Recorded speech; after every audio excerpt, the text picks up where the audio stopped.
Have you ever wondered why I turn my head away when you reach for me? Why I close my eyes when you're trying so hard to connect? Why I seem to retreat from the very gestures you thought would bring us closer? I know it confuses you. I see it in your face, that flicker of hurt when I slip away from your outstretched hand. But here's what you don't know, what I've been trying to tell you in my own language all along. Your love, as pure as it is, sometimes comes at me like a thunderstorm when all I'm asking for is the gentlest rain. Let me tell you something about the way we see the world, the way it presses into our senses with an intensity you can barely imagine. When you lean down toward me with your eyes wide and eager, when you reach out with both hands extended, when you come at me with all that human enthusiasm, what I feel is not coldness or rejection, but something closer to overwhelm. You are so large in my vision, so suddenly enormous, and your direct stare, though filled with affection in your world, reads as something else entirely in mine, in the language of cats, in the wild memories that still pulse through my blood, even here in your soft home. A direct stare is not love. It is a challenge. It is the look a predator gives before it strikes. I know you are not a predator. I know this in the part of me that purrs against your leg at dawn, that sleeps curled in the chair that still smells like you. But the ancient part of me, the part that remembers when we were not yet domesticated, when we moved through tall grasses and kept ourselves alive by reading every signal correctly, that part of me tenses when you stare too long. So let me share a secret with you, a small piece of the code we've been using to speak to each other for thousands of years. When I look at you and then slowly close my eyes, when I offer you that long, deliberate blink, I am giving you something precious. I am telling you that I trust you. I am saying, in the clearest way I know, how that you are safe, that I feel no threat, that I can lower my guard in your presence. We call it the slow blink, but it is so much more than that. It is vulnerability. It is the cat equivalent of a smile, of a whispered I love you, of that feeling you get when you're with someone who makes you feel completely at ease, when you return that slow blink to me, when you look at me softly and let your eyelids drift closed for just a moment before opening them again. Something shifts between us. You are speaking my language. You are telling me that you see me, truly see me, not as a small version of a dog or a toy or a creature who exists to receive your affection on your terms, but as a being with my own grammar of love. And while we're here, while I'm opening this door for you, let me explain what happens when you move too quickly, when your hand comes flying toward my head like a bird diving from the sky. I know you mean well. I know you're excited to touch me, to connect, to express what you feel. But speed in my world is danger. Speed is the hawk's shadow, the dog's lunge, the moment before everything changes. When you slow down, when you extend one finger, just one, and let me come to you, let me press my cheek against it, let me decide the moment of contact, everything changes. I can scent you properly. I can take in the information your skin offers, the story of where you've been and what you've touched, and whether you are calm or anxious or rushed. This is how we know each other. This is how trust is built, not in grand gestures, but in these patient, quiet moments where you give me the gift of choice. You've probably noticed that I have opinions about touch, that there are places on my body where your hand is welcome and places where it decidedly is not. Let me guide you through the map of me, the landscape of comfort and discomfort that makes sense when you understand how we're built, how we experience sensation. My cheeks, the sides of my face, where my scent glands live, these are places I want you to touch. When you rub there gently, you're not just petting me, you're helping me mark you as mine, mingling our scents, creating that invisible bond that tells the world we belong together. The base of my ears, the space under my chin, these are good places too, places where I cannot easily reach myself, where your touch feels like cooperation, like mutual grooming, like the care my mother gave me when I was small and the world was new. But my belly, my belly is a different story, and I need you to understand why. When I roll over and show you that soft, vulnerable expanse of fur, I am not necessarily inviting touch. I know this seems contradictory. I know in your world, when someone opens themselves to you, it means come closer. But for me, showing my belly is a sign of trust, yes, but it is not always an invitation. It is me saying I feel safe enough to be vulnerable near you, safe enough to expose the most delicate part of myself. Sometimes I do want gentle belly rubs, brief and soft. But sometimes I am simply basking, simply existing in a state of comfort, and when your hand descends toward that exposed place, my instinct takes over. I grab, I kick, not out of aggression, but out of an ancient reflex that says protect this vital area at all costs. Watch my other signals. If my ears are relaxed, if my tail is still, if I'm truly inviting touch, you'll know. But if I tense, if my ears swivel back, respect the boundary I'm drawing. There's something else I want you to understand about the way we show affection. Something that happens in the between spaces, in the times when we're simply existing near each other.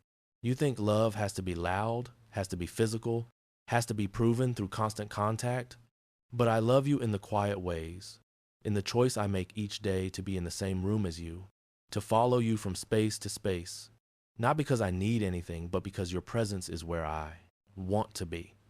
When I sit 3 feet away from you, not on your lap, but close enough to see you, to hear your breathing, to exist in your orbit, that is love. When I bring you my toys in the deep night, leaving them near your bed like offerings, that is love.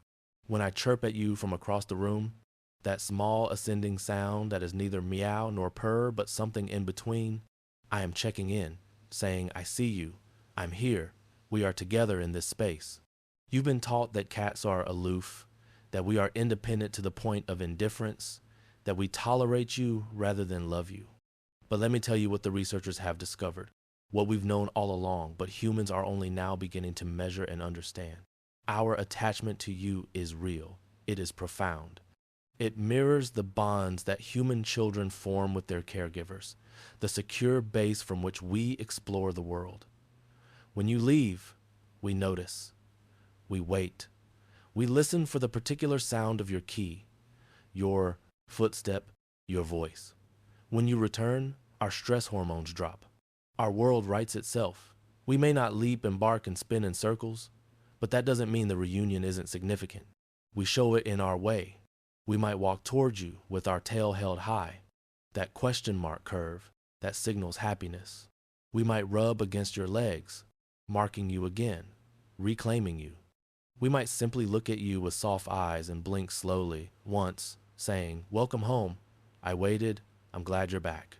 If you want to build something deeper with me, if you want to move past the surface of our relationship into the realm of true understanding, you have to learn to listen to what I'm not saying, to read the subtle shifts in my posture and expression. When my ears are forward and relaxed, I'm content, open, receptive. When they swivel back or flatten against my head, I'm uncomfortable, possibly afraid, definitely asking for space. My tail is a telegraph, constantly sending signals. Held high, with a slight curve at the tip, I'm confident and happy. Swishing quickly back and forth, I'm agitated or overstimulated. Tucked tight against my body, I'm frightened and need reassurance or simply need you to step back. Puffed up like a bottle brush, I'm truly scared, trying to make myself look larger to face whatever threat I perceive. When you pay attention to these signals, when you adjust your behavior based on what I'm telling you, you give me the greatest gift possible. You give me agency. You give me voice. Let me tell you about something called petting-induced aggression, because I know it's confused you, maybe even hurt your feelings. You're stroking me, I'm purring, everything seems perfect, and then suddenly I lash out. I bite, I twist away, and you're left wondering what you did wrong. Here's what's happening in those moments. We have a threshold for stimulation, a point at which pleasure tips over into discomfort or irritation. It's not that I'm trying to trick you or that I don't appreciate the affection. It's that our nervous systems are wired differently, and what starts as soothing can become overwhelming. Before I react, I give you warnings. My skin might ripple along my back. My tail might start to twitch. My ears might rotate back slightly. I might shift my position or turn my head towards your hand. These are me saying, That's enough now. I've reached my limit. Let's pause. If you catch these signals and stop petting before I feel overwhelmed, we can stay in the comfortable zone. I can stay relaxed. We can simply be together without that jarring moment of disconnect. There's a beautiful thing that happens when you start to match your energy to mine, when you approach our interactions with the same calm awareness I bring to the world. I am a creature of ritual and routine, of small repeated moments that build into something larger. When you feed me at the same times each day, when you play with me in the evening with that feather toy I love, when you create patterns I can anticipate and rely on, you're speaking to the part of me that finds comfort in predictability. I know you might think spontaneity is exciting, but for me, knowing what to expect, knowing that you are consistent and reliable, that is what builds trust. That is what allows me to relax fully, to be myself without guardedness. And play, oh, play is how I show you my most authentic self, how I return to the kitten I once was before the world taught me caution. When you drag that string across the floor, when you toss the little ball that rattles, when you give me something to stalk and pounce on and capture, you're not just entertaining me. You're honoring the hunter that lives inside me still, the part that needs to express itself, even here in safety, even surrounded by abundance. After we play, after I've chased and caught and felt that surge of successful predation, I'm calmer, more content, more able to settle into peaceful coexistence. And often, after a good play session, I'll come to you more willingly, seeking that gentle touch, that slow blink, that quiet companionship. You've satisfied something essential in me, and now I can offer you the softer side, the vulnerable side, the part that purrs. I want you to know that I hear the way you talk to me, even though I don't understand your words the way you might think I do. I hear the tone, the melody, the emotion underneath the language. When you speak to me in that higher, gentler voice, when you soften your consonants and stretch out your vowels, something in me responds. It's similar to the way you speak to infants, and maybe that's appropriate, because in some ways I remain forever young to you, forever in need of your care. I might not know what you're saying, but I know you're saying it to me, for me, and that distinction matters. Keep talking to me. Tell me about your day. Share your worries and your joys. I'll listen in my way, and even if I can't solve your problems, I can offer presence, that ancient comfort of another heartbeat nearby. There are moments, I know, when you wonder if I actually love you or if I'm just here for the food and the shelter and the warm spots in the sun. Let me settle this question once and for all. Yes, I appreciate the food. Yes, I need the shelter. But I also need you, and that need runs deeper than survival.